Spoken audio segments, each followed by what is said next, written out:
Hi అండి. Welcome back to happy recipes. నేను మీ స్వప్నని. ఈరోజు వీడియోలో ఒక మంచి హెల్తీ లడ్డూ రెసిపీ చూపిస్తున్నానండి. అది కూడా మినప సున్నుండలు. పొట్టు మినపప్పుతో చేసుకునే ఈ సున్నుండలు చాలా మంచిది. పిల్లలకు రోజు ఒకటి చొప్పున ఇచ్చినా చాలా హెల్తీ అండి. స్కూల్స్ ఎలాగో స్టార్ట్ అయిపోయాయి కదా! ఇప్పుడు ఈవినింగ్ టైంలో ఇవ్వడానికి కానీ, లేదంటే స్కూల్‌కి స్నాక్స్ లాగా పెట్టడానికి కానీ రోజు ఒక లడ్డు ఇచ్చినా చాలా హెల్తీ అండి. బోన్స్ కూడా చాలా గట్టిగా అవుతాయి. కాబట్టి తప్పకుండా ట్రై చేయండి. ఇంకెందుకండి ఆలస్యం, లేట్ చేయకుండా చూసేయండి.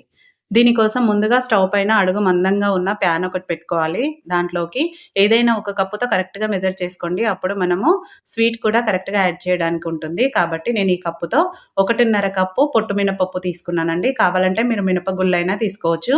ఒకవేళ మీకు పొట్టు లేని మినపప్పుతో కావాలి అంటే ఆ వీడియో కూడా మన ఛానల్‌లో ఉందండి. డిస్క్రిప్షన్‌లో ఇస్తాను. వీలైతే చూడండి.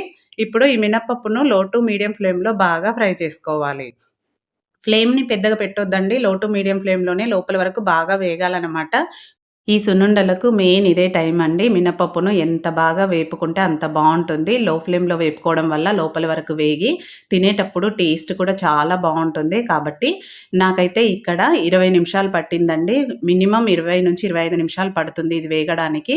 ఇలా వేయించుకుంటే మీకు ఆల్మోస్ట్ వేగినాక కూడా కలర్ చూపిస్తాను చూడండి. డిఫరెంట్‌గా ఉంటుంది. కొంచెం బ్రౌన్ కలర్‌లోకి వచ్చేస్తుంది పప్పు. చూడండి ఇది వేగినాక చూపిస్తున్నాను. మనకు వైట్ కలర్ అనేది కనిపియకుండా బ్రౌన్ కలర్‌లోకొస్తుంది. ఇలా వేగాలనమాట. అప్పుడే ఈ సున్నుండలకు మంచి టేస్ట్ ఒస్తుంది. ఇప్పుడు స్టవ్ ఆఫ్ చేసేసుకున్నాక దీంట్లోకి ఒక టేబుల్ స్పూను బియ్యం వేసుకోవాలి. బియ్యం వేసుకోవడం వల్ల మనకు పంటికి అంటుకోకుండా ఉంటుంది. సో, అందుకని తప్పకుండా బియ్యం వేసుకోవాలండి.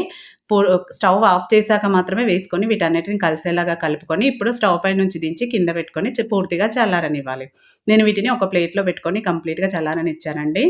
చూడండి ఇక్కడ కంప్లీట్‌గా చల్లారినాక మాత్రమే మనం మిక్సీ పట్టుకోవాలి. అసలు గోరువెచ్చగా కూడా ఉండొద్దు. పూర్తిగా చల్లారిపోవాలి. ఇప్పుడు ఇది పూర్తిగా చల్లారిపోయింది కాబట్టి, ఇప్పుడు ఒక మిక్సీ జార్ తీసుకోవాలి. దీంట్లోకి ఈ పప్పును వేసుకోవాలి. మీరు ఒకవేళ జార్ చిన్నగా ఉందనుకోండి 2 సార్లు వేసుకోండి. నాకైతే ఇక్కడ ఒకేసారికి సరిపోయింది. మొత్తం అంతా వేసేసుకొని కొంచెం మెత్తగా గ్రైండ్ చేసుకోవాలి. ఇది మరీ మెత్తగా కాదండి. కొంచెం సన్న రవ్వ ఎలా ఉంటుందో అలా ఉంటుందనమాట. అలా ఉంటే కూడా బావుంటుంది. అలానే గ్రైండ్ చేసుకోవాలి. మధ్య మధ్యలో ఆపుకుంటూ గ్రైండ్ చేసుకోవాలి. చూడండి ఈ విధంగా గ్రైండ్ చేసుకున్నాక ఇప్పుడు దీన్ని ఒక బేసన్‌లోకి వేసేసుకుందాం. ఇలా మొత్తం వేసేసుకోవాలి. మనం కప్పుతో కొలుచుకున్నాం కాబట్టి, అదే కప్పుతో బెల్లంని కూడా యాడ్ చేసుకోవాలి. దీంట్లోకి కొంచెం ఈ సున్నిపిండిని వేసేసుకొని, నెక్స్ట్ బెల్లం కూడా అదే కప్పుతో కరెక్ట్‌గా యాడ్ చేసుకోవాలి. 1:30 కప్పు పప్పు వేసుకున్నాం కదా! ఇప్పుడు 1:30 కప్పు బెల్లం కూడా వేసుకోవాలి. బెల్లం అనేది కొంచెం జిగి బెల్లం తీసుకుంటే చాలా టేస్ట్‌గా ఉంటుందండి. ఇప్పుడు దీన్ని కొంచెం కోర్స్‌గా గ్రైండ్ చేసుకోవాలండి. ఇలా గ్రైండ్ చేసుకుంటే ఈ విధంగా ఉంటుంది. చూసారు కదా! బెల్లం కలిపేసరికి కలర్ డిఫరెంట్‌గా ఉంది కదా! ఇప్పుడు దీంట్లోకి మొత్తం వేసేసుకున్నాక, నేనిక్కడ ఇలాచీ పౌడర్ ఉంది కాబట్టి ఇలా వేసుకుంటున్నానండి. మీ దగ్గర లేదనుకోండి, మనము బెల్లము పిండి మళ్ళీ పడతాం కదా! అప్పుడు ఒక 2 ఇలాచీలు వేసుకొని గ్రైండ్ చేసుకుంటే సరిపోతుంది. ఇప్పుడు దీన్నంతటిని బాగా కలిసేలాగా కలుపుకోవాలి.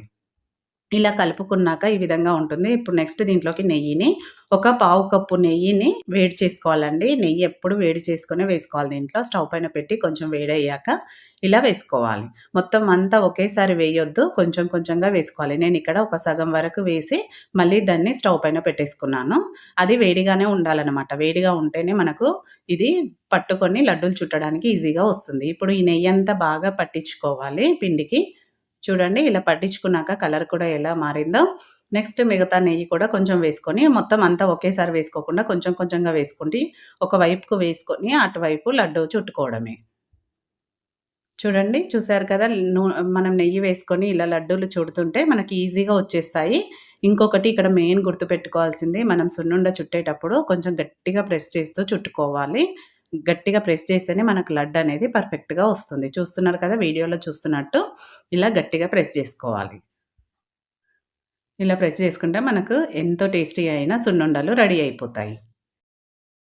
ఇలానే మిగతావన్నీ కూడా ఒక్కొక్కటిగా చుట్టేసుకోవడమే. చాలా ఈజీ అండి. మీకిది చుట్టుకున్నాక ఒకవేళ మళ్ళీ చుట్టడానికి రాలేదనుకోండి, అప్పుడు ఇంకాస్త నెయ్యి వేడి చేసుకొని యాడ్ చేసుకోవడమే. మరి నెయ్యి కూడా ఎక్కువ పట్టదండి. చూసారు కదా! ఇలా కొంచెం కొంచెంగా వేసుకొని చుట్టేసుకోవడమే. మనకివి ఎన్ని రోజులైనా నిల్వ ఉంటాయండి. పిల్లలకు స్కూల్ నుంచి వచ్చేసరికి రోజుకొకటి చొప్పున ఇచ్చినా చాలా మంచిది. ఒక గ్లాస్ పాలిచ్చి ఇది ఇచ్చేసారనుకోండి హ్యాపీగా స్నాక్స్ పని అయిపోతది. కాబట్టి డెఫినిట్‌గా ట్రై చేయండి. పొట్టు మినపప్పుతో చేయడం చాలా హెల్తీ. ట్రై చేశాక చేశాక మీకెలా కుదిరిందనేది కూడా ఫీడ్‌బ్యాక్ పెట్టండి. నచ్చిందా వీడియో? నచ్చితే లైక్ చేయండి. మీ ఫ్రెండ్స్, రిలేటివ్స్‌తో షేర్ చేసుకోండి. మరిన్ని ఇలాంటి టేస్టీ రెసిపీస్ కోసం మన ఛానల్‌ని వెంటనే సబ్స్క్రైబ్ చేసుకోండి. Thank you for watching. అలాగే హైప్ ఇయ్యడం కూడా మర్చిపోకండి. తప్పకుండా హైప్ ఇవ్వండి.